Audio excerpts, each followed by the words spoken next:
Hello. Hello నమస్తే అండి. నమస్కారం అండి. అభిరామ్ పేరు మీద రిజిస్టర్ చేసుకున్నారు కదా?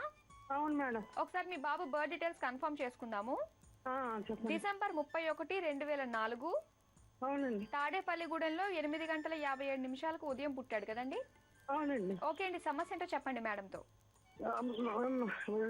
మేడం గారు నమస్తే అండి. నమస్తే అమ్మా, చెప్పండి. ఆ, బాబు ఏంటి కొంచెం హెల్త్ బాగాలేదు మేడం. ఏమైందండి? అదేమో చదువులో కూడా కొంచెం బాగా ఇదిగా ఉంటాడండి. హెల్త్ బాగాలేదంటే ఏంటి కంప్లైంట్? అది హార్ట్ వాల్వ్ కొంచెం పెద్దదైందని చెప్పారు మేడం.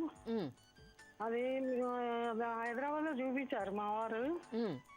చూపిస్తే కొంచెం అదే పెద్దదైంది అని అన్నారు హార్ట్ లో. అదే కంగారు పడుతున్నాం మేడం. చదువు కూడా వెనకబడి ఉంటున్నాడండి వాడు. మరి కొంచెం కడుపులో బాధ ఉన్నప్పుడు దాని మీద కాన్సన్ట్రేషన్ ఉండదు కదమ్మా, అందులో చిన్న పిల్లవాడు. అవునండి. దానికి తోడు ఇప్పుడు అతనికి చంద్ర అంతర్దశ నడుస్తోంది, అర్థాష్టమ శని నడుస్తోంది. తర్వాత మీరేం చేస్తారంటే అమ్మా, ఒకటి చంద్ర జపం చేయించండి, తర్వాత రవి జపం చేయించండి, శని జపం చేయించండి. అర్థాష్టమ శని కాబట్టి ఒకవేళ మీకు చంద్రుడు రవి చేయించగల శక్తి ఉందా మీకు? చేయిస్తాం మేడం. ఓకే, చేయించండి. ఇది కాకుండా మీరు ఆదివారాలు అరుణపారాయణం చేయిస్తూ ఉండండి పిల్లాడి పేరు మీద, ఆరోగ్యం కోసమని. అలాగే మేడం. అరుణపారాయణం. ఆ తర్వాత ఇతని జన్మ నక్షత్రం రోజు శివుడికి, మఖా నక్షత్రం రోజు శివుడికి అభిషేకం చేయించండి.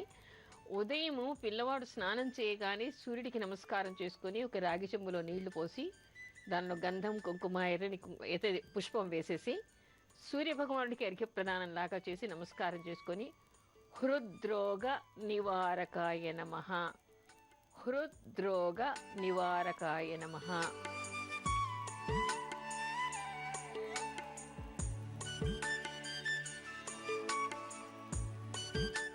హృద్రోగ నివారకాయ నమః అని నమస్కారం చేసుకోమనండి. అతన్ని పిల్లవాడి చేత ఆ మాట అనిపించి నమస్కారం చేసుకోమనండి. తర్వాత ఇలా గుండె మీద చేయి వేసుకొని అచ్యుతానంత గోవింద, అచ్యుతానంత గోవింద, అచ్యుతానంత గోవింద అనుకుంటూ ఉండమనండి.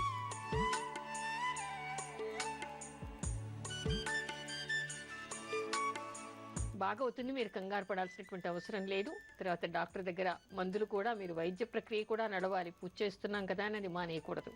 ఓకే, మరి విన్నారు కదండి. మరి మేడం చెప్పిన రెమెడీస్ అన్నీ కూడా చేసుకొని తొందరలోనే మీ బాబు ఆరోగ్యం క్యూర్ అవ్వాలని కోరుకుంటాము. ఆల్ ది బెస్ట్ అండి.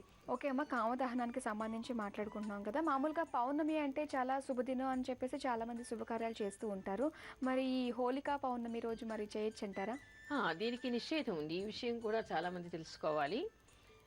ఈ పౌర్ణమి రోజు మాత్రం, అంటే ఈ సంవత్సరమే కాదు, ఏ సంవత్సరం అయినా సరే, మిగతా లగ్నాలు కానీ మిగతా గ్రహస్థితి బాగున్నా కూడా కామదహనం రోజు మాత్రం ఎలాంటి శుభకార్యాలు చేయకూడదు అని చెప్పేసి మనకి ముహూర్త భాగంలో కనిపిస్తోంది. అందుకని ఎవరు కూడా ఎప్పుడైనా ఏ సంవత్సరం అయినా సరే, ఎంత అవసరమైనా ఈ కామదహనం రోజు మాత్రం శుభకార్యాలు చేయకూడదు. అయితే చాలా మంది హోలీ అంటే కేవలం రంగులు చల్లుకోవడం అదే పండుగ అని చెప్పేసి తెలుసు. కొంతమందికి మాత్రం కామదహనం గురించి చాలా తక్కువ మందికి తెలుసు. అయితే మరి రంగులు చల్లుకోవడం అన్నది ఎప్పుడు చల్లుకోవాలంటారు? కామదహనం అయిపోయిన తర్వాత రంగులు చల్లుకుంటారు, ఎప్పుడైనా మర్నాడు చల్లుకుంటారు. అంటే మామూలుగా అయితే రేపు చల్లుకోవాలి. అయితే రంగులు ఎందుకు చల్లుకోవాలి, ఎలాంటి రంగులు చల్లుకోవాలి? హోలీ అంటే ఇప్పుడు అందరికీ రంగులు చల్లుకోవడం అని మాత్రమే తెలుసు.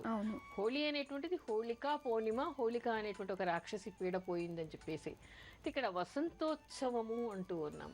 అంటే వసంతకాలానికి ముందుగా, వసంత ఋతువుకు ముందుగా వచ్చేటువంటి పౌర్ణిమ ఇది. ఈ తెల్లవారి వసంతోత్సవం చేయమని. అయితే వసంతోత్సవం ఏ విధంగా చేస్తారు?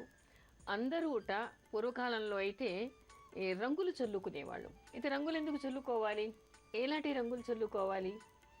శాస్త్రీయంగా అయితే మోదుగ పువ్వుని నూరేసి దాన్ని నీళ్లల్లో కలిపి ఆ రంగు చల్లుకోవాలిట. ఓహో, ఈ రంగులు కాదు. ఇప్పుడు మనకి ఎక్కడంటే అక్కడ చూసి ఏదో సిల్వర్ మొహల్లాగా ఇంకేదో ఉంటుంది, వాడు ఏడాది కొడుకున్న రంగులు పోవు. కొంతమందికి ఇంకా ఎలర్జీను, చర్మ వ్యాధులు కూడా వస్తూ ఉన్నాయి. అయితే అలాంటి రంగులు కాదు. మోదుగ పువ్వును నూరి, మనకి గ్రామీణ ప్రాంతాల్లో ఈ హోళీర హోళీ, చమకేళిర హోళీ అని పాడుతూ ఉంటారే, ఆ పాటల్లో కూడా ఇవన్నీ కనిపిస్తాయి మనకి. అడవికి వెళ్ళాడు, మోదుగు పువ్వు తెచ్చాడు, దాన్ని నూరాడు, నీళ్లలో కలిపాడు, అవి పోసుకున్నాడు, దానివల్ల ఇలాంటి ప్రయోజనాలు ఉన్నాయనేటువంటి పాటలు కూడా మనకి ఉన్నాయి.